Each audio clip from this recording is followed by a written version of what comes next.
is the world's largest GBLT synagogue. I met so many transgender individuals, I started exploring my own gender identity. So this is a learning experience for me. I'm just starting. Thank you very much. We at Trans Justice, I'm going to talk about some of the things that's been going on with the HRA. That's the Human Resources Administration. Everybody know what HRA is?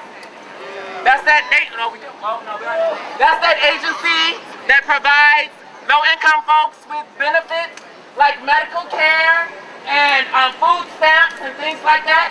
We know that HRA has been doing some things to trans folk that we, have some issues with. So I'm going to speak to that at this point. We demand that all people receiving public assistance entitlements, including trans and gender non-conforming people of color, be treated with dignity and respect. We stand in solidarity with all people living on public assistance. The New York City agency responsible for administration of public welfare, that's HRA, continues to ignore our demands to address the systemic problems that exist internally and perpetuate transphobia and harassment faced by transgender people of color when applying for benefits such as welfare, access to shelters, access to culturally competent sensitive care, drug treatment programs, and we're not going to take it anymore. We are demanding that HRA comply with the local law that makes discrimination illegal. That's right. That's right. That's right. It's heavy. Today, in April 2002, the New York City passed a non-discrimination law. Did y'all know about that? Did y'all know that it's against the law for them to discriminate you when you're using a bathroom? When you're trying to get services? That's illegal. We're not taking that no more. We are here today to demand that HRA address the discrimination and harassment with trans people now. We march today to show the depth of the community solidarity and commitment to end discrimination against trans and gender non-conforming people now. We are marching today because HRA has a history of going back on their promises. Shame, shame, shame. Yes, we demonstrate our commitment to working with HRA and helping them to end the discrimination by any means necessary. It is projected that the unemployment rate is higher than 70% in our community. We already know that. You know what I'm saying? We already know the attacks on immigrants, attacks like the Real ID Act. We know that's a whole bunch of crap. We know it. Trans justice demands an end to police brutality and harassment, as well as the U.S. imperialism and the so-called war on terror. That's right. No justice, no peace. No justice, no peace. No justice, no peace. Woo! Make some noise. Tell it, girl.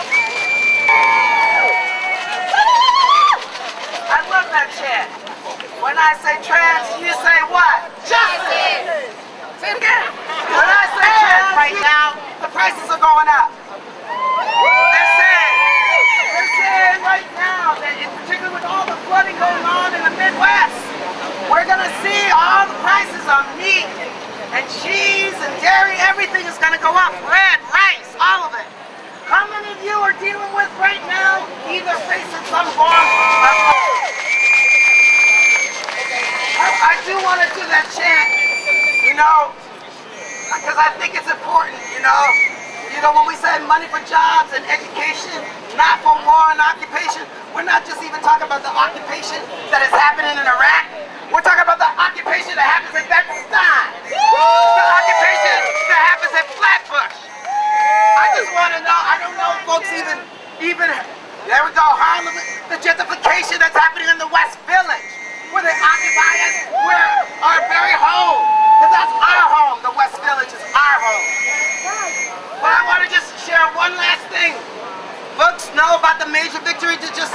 last week with the Jersey 4?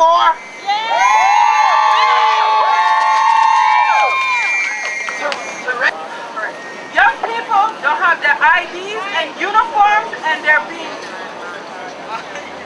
vilified and arrested and suspended because of it. Because they feel like it's a threat to them, not having an ID and a uniform. When I learned about this, I was outraged. I'm like, how is this not in the newspapers every day?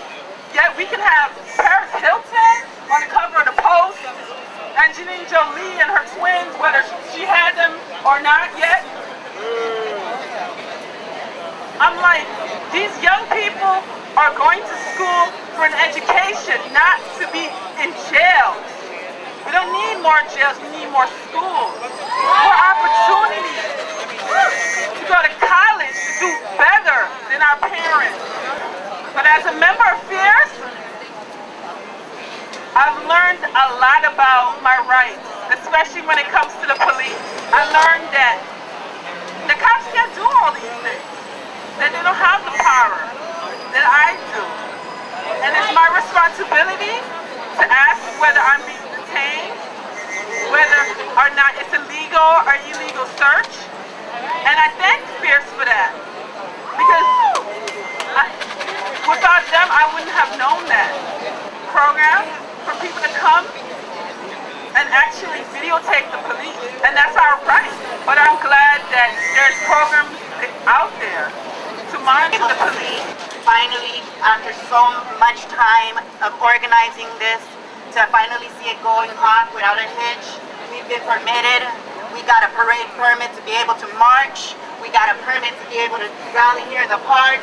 We've even got sound permits, okay? We've been permitted for the last 2.5 years, okay? Actually 3 years in a row. So that says a lot. Let's keep pushing forward, okay? Let's make them shake in their boots, okay? All right, on that note, I need everybody to gather up whatever trash you might have, because they will ticket us if we leave garbage around. So please pick up after yourselves. We're gonna start forming at this end over here to march out. And there might be some areas in the march route where some of the banners.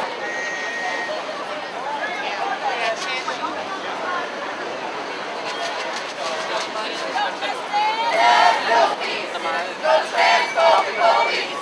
No justice, no peace. No chance for the police. Pretty critical.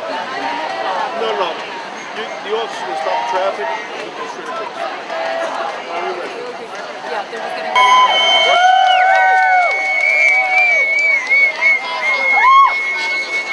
No justice, no peace.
Strangely not 7 miles.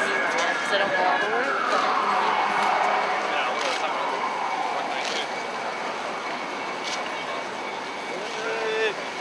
I'll tell you later.